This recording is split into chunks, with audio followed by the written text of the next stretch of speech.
Chief executives from 4 of the big 6 energy firms were quizzed today on their efforts to support customers during the UK's ongoing energy crisis.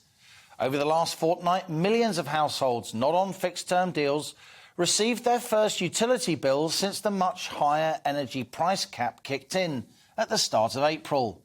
E.ON, EDF, Scottish Power and the British gas owners Centrica were quizzed on what steps they are taking to help households, given that the Ofgem cap regulating the average utility bill just rose by a staggering 54%.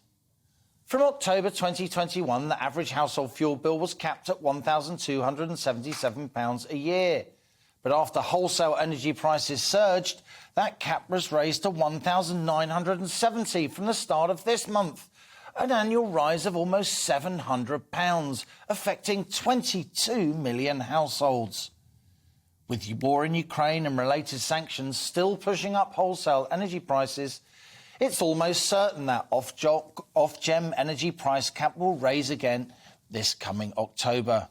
Energy companies told MPs responsibility for helping cash-strapped households should now fall to the government.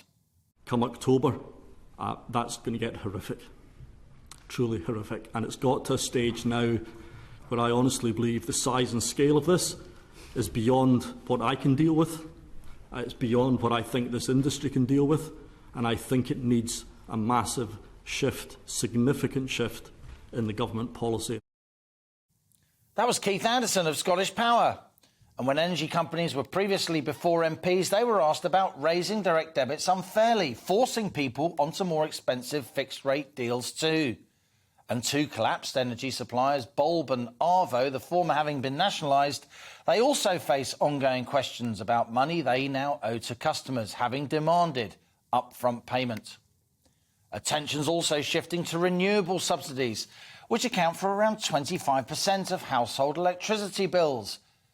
Many are asking why customers should pay more now, at a time when bills are so high, to subsidise the transition to net zero carbon emissions. Ministers are signalling these renewable subsidies could be phased out or suspended as long as energy bills stay sky high. Such green subsidies are estimated to cost around £400 per household per year. Cutting those subsidies will infuriate much of the environmental lobby. But it strikes me as pretty obvious. Amidst an escalating cost of living crisis, the priority should now be keeping energy bills as low as possible, not least for vulnerable, low-income households. And that's your on-the-money question today, as MPs question energy bosses. Just who is to blame for sky-high household energy bills?